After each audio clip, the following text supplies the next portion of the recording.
tonight's message. So, I have a two-parter since the one of where everybody came from isn't ready yet. Hello. Hello. What are they saying? Hello. Hello. Sounds like an alien. What are they saying? Where do you hear my chickens? Hello, my Chicken wing?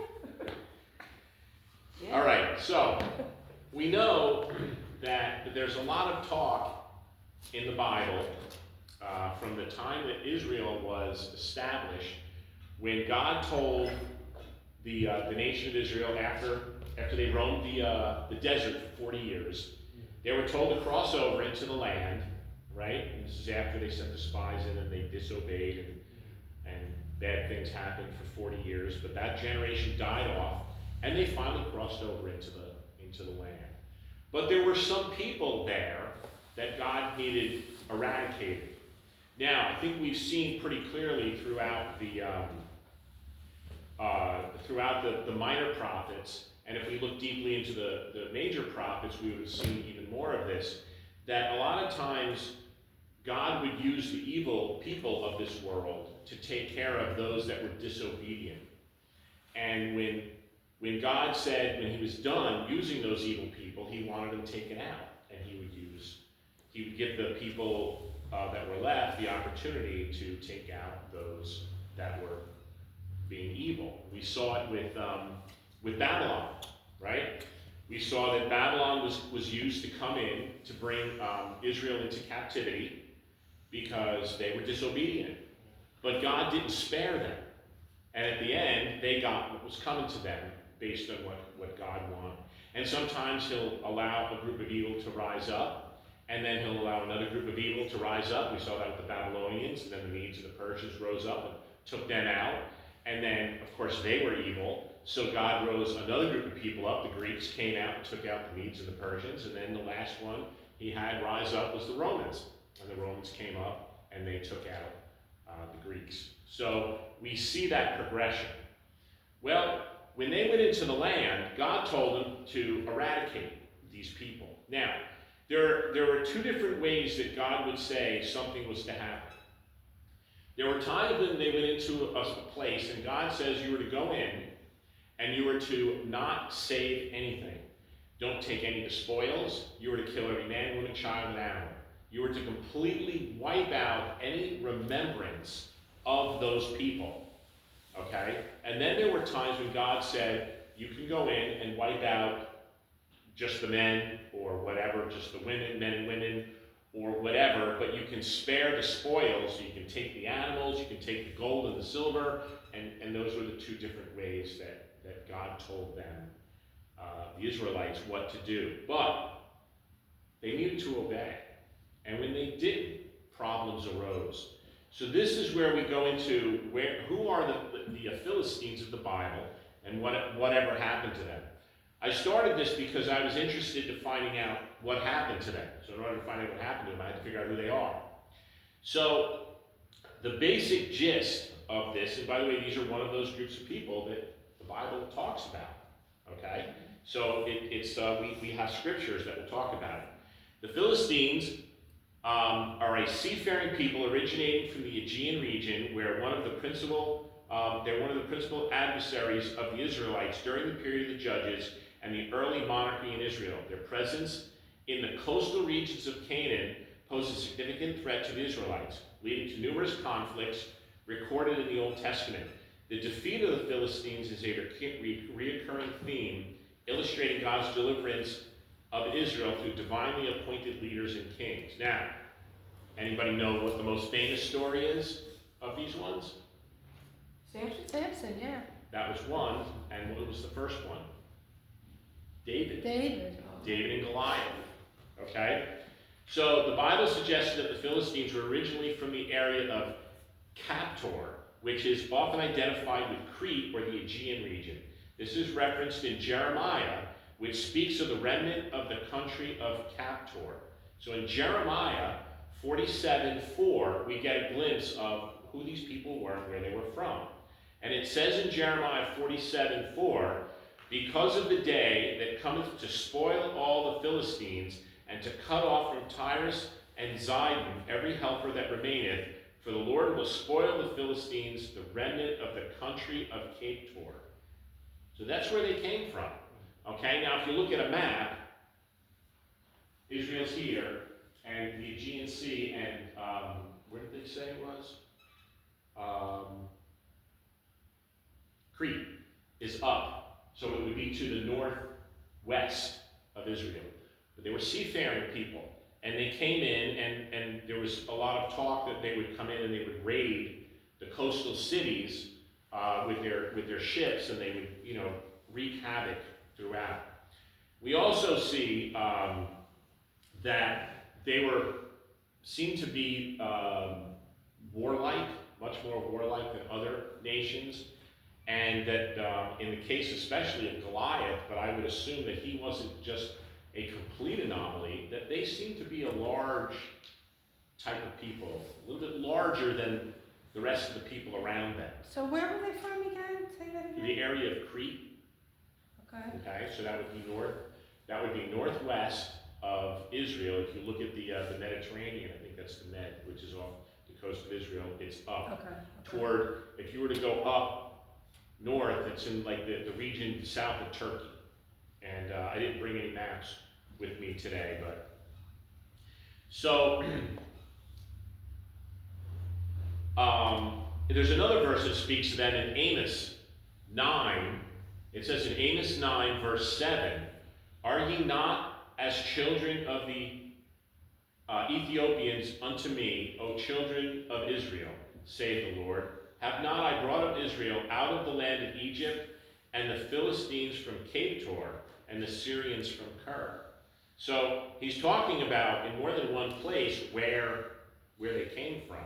And so now, and as you look at historical aspects of it, this is history conforms to the Bible. They know who these Philistines are and where they came from and what they were known for. And this is probably, this is in the beginning of the nation of Israel. So we're talking probably 1000 BC, okay? Maybe a little bit older than that. But they had some notable Bible issues in the early conflicts. The Philistines first appeared as a formidable enemy during the time of the judges. One of the most notable judges, Samson, was raised by God to begin the deliverance of Israel from Philistine oppression. His exploits against Philistines are recorded in Judges 13 through 16. Despite his personal failings, Samson's final act of strength resulted in the death of many Philistine leaders as he brought down the temple of Dagon upon them. Now remember, Dagon was their god. And remember who he was? Remember when the Ark of the Covenant was taken into captivity and they put it in their temple where all the other gods were? And Dagon was hanging on the wall, and every morning they came in and Dagon was on the floor, and they kept picking it up and putting it back, and the next morning Dagon was on the floor. This is how we knew that God had his hand in this, right? And then finally, the last time they picked him up and put him on the wall, when he fell, his legs were broken off. So they couldn't stick him back up on the wall. And that was, God saying, you're not going to have any gods before me. And the ark was there, and there was power in that. And so I think it was pretty funny that, God used a little bit of humor that way. And showing that these fake gods have no power, even over things that were contained in the ark. So it says in Judges 16, verse 30, "And Samson said, Let me die with the Philistines. And he bowed himself with all his might, and the house fell upon the lords and upon all the people that were therein. So the dead which he slew at his death were more than they which he slew in his life." So that was the one event that we all know, and we all tell the children's stories about that one. The other one, the Ark of the Covenant and Eli's sons. Remember Eli? Eli was one of the priests who was in charge at the temple, and his sons were priests as well. But his sons were evil, and his sons were always doing bad things. If you want to picture it, Eli was the governor of Minnesota, and his sons were the mayors of some corrupt little towns. All right, really bad stuff going on. And apparently they were womanizers, and they were doing all kinds of inappropriate things, and they were selling and buying things that ought not to be sold and bought, and doing just all kinds of debauchery in the temple or in the house of God.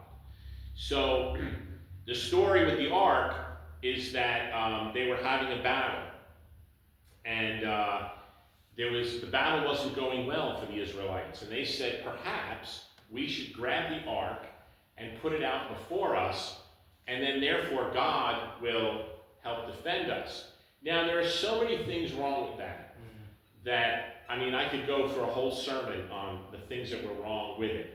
First of all, God never told them to do anything like that. Second of all, they weren't supposed to be touching that thing. And third of all, God could care less about the ark and the power that was in it compared to the disobedience of the Israelites. If they had confessed and started serving God, he would have allowed them to be victorious in the battle. But that's not what they thought, because even today, when the Jews are out there doing the things that they're doing, obedience isn't one of those things that comes to mind. What comes to mind in today's Jews is we need to get back to the land. What about obedience? Well, we're not talking about that. We're talking about getting back to the land. And that's when you talk to any good Jew who thinks that God's provision for them is going to come because they're back in the land. That's not what it's about. All right, so in this story, in 1 Samuel 4, the Philistines captured the Ark of the Covenant during a battle at Ebenezer, as recorded in 1 Samuel. This event was a significant defeat for Israel, attributed to the corruption of Eli's sons, Hophni and Phinehas. However, the presence of the Ark brought calamity upon the Philistines, leading to the return to Israel's territory. Now, God wasn't thrilled that this thing was in the hands of the wrong people, but he allowed it to stay there for a little bit until he caused all kinds of bad things to happen. Dagon falling off the wall was only one of them, but there were all kinds of problems there was diseases that crept up, and women couldn't have babies, and all kinds of things were happening.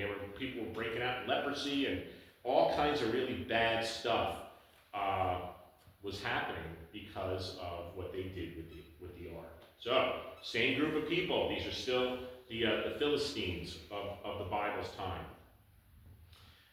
So, then we get King Saul, right? After the judges, they said, we want a king to rule over us. And God said, no, you don't. And they said, yeah, we do. And God said, no, you really don't. And they said, no, we really do. And he said, okay, if you think you know better than me, I'll give you a king. And bing, there was King Saul. And King Saul's reign marked a period of intense conflict with the Philistines. Saul's son Jonathan played a crucial role in several victories in 1 Samuel 14. Jonathan and his armor bearer initiated a surprise attack in Philistine outposts, leading to a significant victory for Israel. The text highlights Jonathan's faith. Jonathan said to the young men bearing his armor, "Come, let us cross over the outpost of these uncircumcised men. Perhaps the Lord will work on our behalf, for nothing can hinder the Lord from saving, whether by many or by few." And that was in 1 Samuel 14:6. Now think about it. They didn't grab something to help lead them into battle. They used their faith, saying, perhaps the Lord will give us victory over these people. Now, when they crossed over into the land of Egypt, from the land of Egypt, they were supposed to take these people out. They were supposed to kill them all, but they didn't, and this is part of the problem. All right, and then we have one of the most famous stories, which is the conflict with David and Goliath. So one of the famous accounts of the defeat of the Philistines is the account of David and Goliath. The young shepherd David, armed only with a sling and his faith in God. See, again, Jonathan had faith. David had faith. Two battles were won that way, weren't they? He had faith, and with his sling, he defeated the giant Goliath. A champion of the Philistines is recorded in 1 Samuel 17. This victory not only demonstrated God's power, but also marked the beginning of David's rise to prominence. David declared, This day the Lord will deliver you into my hand, and I will strike you down and cut off your head. And of course, we know what Goliath's response was. He's, yeah, okay. You? And sure enough, it was only a matter of probably minutes after David said that it happened. So, then, as King David achieved significant victory over the Philistines, consolidating Israel's power and expanding its territory, as found in 2 Samuel 5, 17 through 25, David had his strategic and divinely guided victories over the Philistines. In one instance, David inquired of the Lord, who instructed him to attack the Philistines directly, resulting in a decisive victory at Baal Perazim. David proclaimed, "The Lord has burst out against my enemies before me like a bursting flood." So you can see that when people had faith, they could take these people out. Now, I know it's a hard thing for us to think about when God says to kill everyone. And you think, well, why would God want everyone killed? Aren't the children innocent? Aren't the women innocent? And God said, no, they're not. We saw in the book of Esther that after Haman committed his atrocities, or tried to commit his atrocities toward the Jewish people, that God said, take them all out. Don't just kill Haman, but kill his sons too. He had 10 sons, kill them all.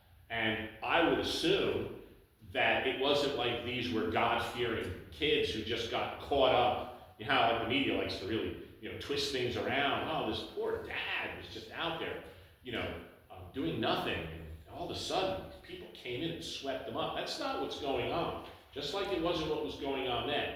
I'm sure his 10 sons, if God said take them all out, were as corrupt as Haman was. And they were supposed to have been killed 400 years earlier. But the Jews didn't do what they were told to do, and they almost had this major calamity on their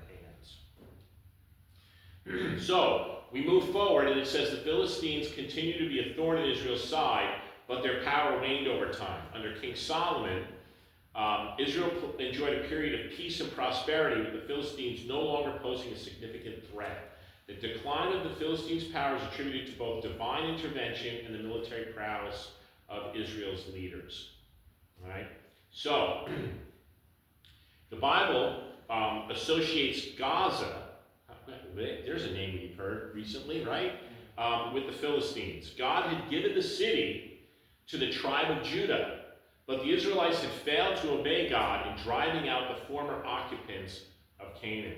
So again, these people would not have been a thorn in the side of everybody, including the judges, and including Saul, and including King David, and pretty much having it eradicated because of David's military victories in God's hand. Solomon actually had a period of brief rest from that, but then the other problems crept in. So in Numbers 33, 50 through 53 is where they were told to drive them out. And the Lord spoke unto Moses in the plains of Moab by Jordan near Jericho, saying, Speak unto the children of Israel, and say unto them, When ye are passed over Jordan into the land of Canaan, then ye shall drive out all the inhabitants of the land from before you, and destroy all their pictures, and destroy all their molten images, and quite pluck down their high places.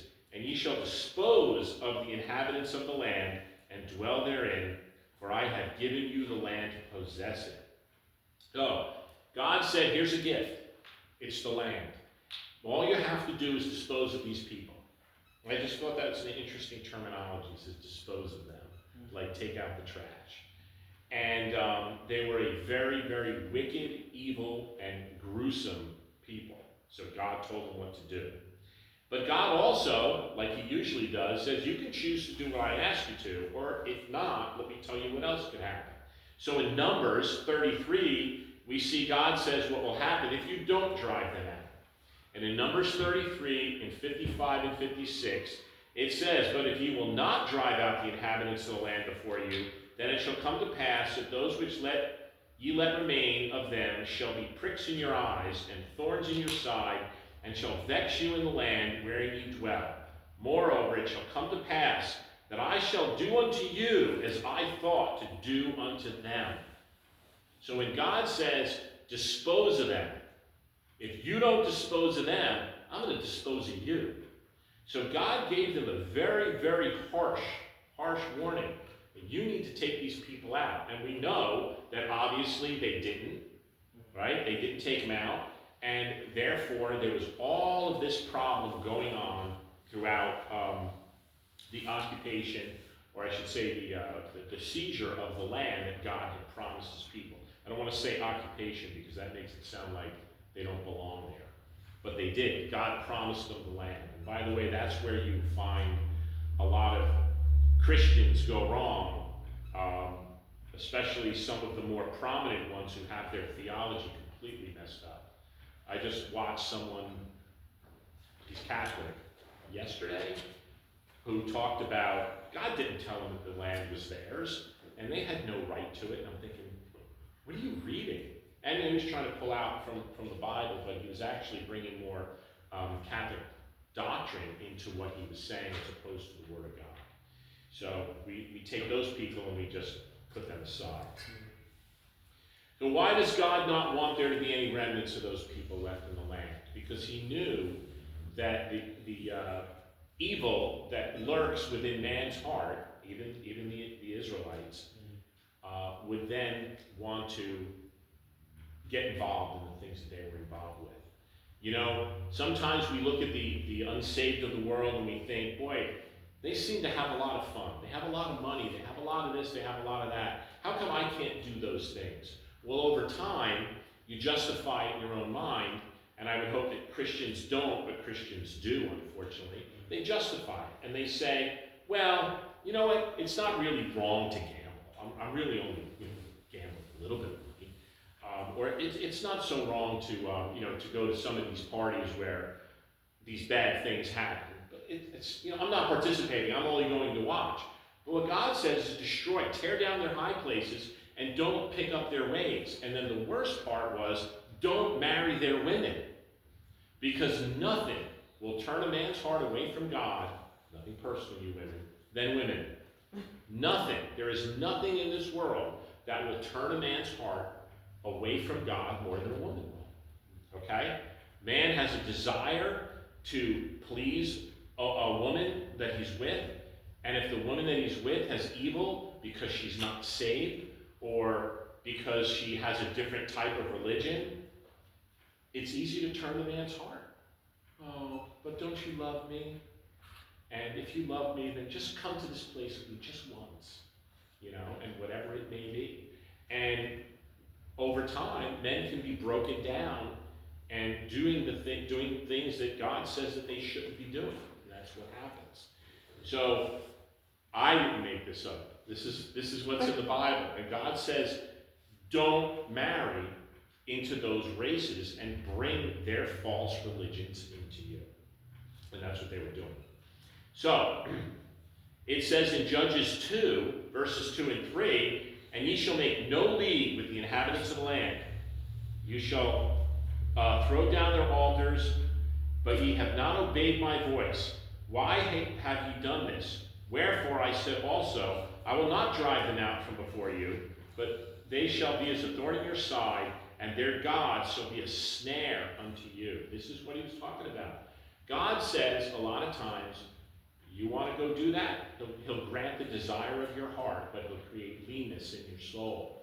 So you're intrigued by the gods of the foreign nations. Well, then I'm going to go let you have free reign with them. And that's what he's saying in this verse. Because you will not drive them out before you, there shall be thorns in your sides, and their gods shall be a snare unto you. Okay? You know what a snare is? So when you're trying to catch a fish, we'll use that analogy, and you throw your lure in the water, and then you pull back on it, and it grabs the fish by the lip, that's the snare. Okay? You didn't put it in a net, you didn't capture the whole fish, you just grabbed it by the lip, and then you reel it in, and the fish comes to you as you reel it in. That's the snare. And that's the snare of their gods tempting you and attracting you and bringing you in to their side, pulling you away from God. And that's what that's all about.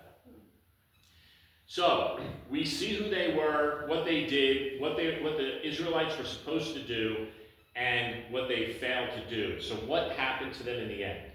So first of all, there were conquests by the other empires. The Philistines were gradually conquered by major empires, including the Assyrians and the Babylonians. So they lost their autonomy and became vassals to those powers. So they kind of got absorbed into the Babylonian culture, and I think that some of the brutality that the Babylonians had may have come from the Philistines, that they may have said, hey, they got some really good ways and painful ways of killing people. Maybe we'll adopt that to ourselves. And this is when God says, if you fail to do to them what I told you to do, then I'm going to allow others to do that to you. And we know that during the Babylonian captivity, when they were taken into captivity, they were brutalized. The nation of Israel was really, we don't even really want to talk about what happens to them. The other one was Nebuchadnezzar's campaign. The final blow came in 604 BC when King Nebuchadnezzar II of the Neo-Babylon Empire destroyed key Philistine cities such as Ashkelon and Ekron. This was a result of the Philistines' rebellion against the Babylonian rule. So, when the Jews were taken captive, since they were pretty much beat up really bad, they just figured, well, we'll just go along, whoever's left, we'll repopulate, eventually God will lead us out of this captivity. Not so with the Philistines. They said, let's fight back. And the more they fought back, the more they got defeated. So, exile and assimilation following their defeat. Many Philistines were killed or exiled to Mesopotamia. Over time, they lost their distinct identity, assimilating to the surrounding cultures. By the late 5th century BC, the Philistines no longer appeared as a distinct group in historical or archaeological records, marking the end of their cultural presence in the region. So remember what I've always said, that in the Bible, the Word of God, it always says that the one thing that God would do is blot out your name forever, right? And that's something that people didn't want. That's why when he told them to go in and kill everybody, it's to blot them out. Now, if they did this, they wouldn't have had 400 years of bad things happening to the nation of Israel. They would have been eradicated and disposed of, and they would have been long gone. But when we look at the historical records, anything showing the Philistines was gone by the 5th century, which would have been around 604. And that's when Nebuchadnezzar came in and really decided it was time to take him out. So God did get his will fulfilled by having these people ended the way they were, and that there was no more identity and there was no more Philistines. So with that said, we can see that the Philistines are not the same as the Palestinians, okay? Because they're gone. They're gone, they are no more.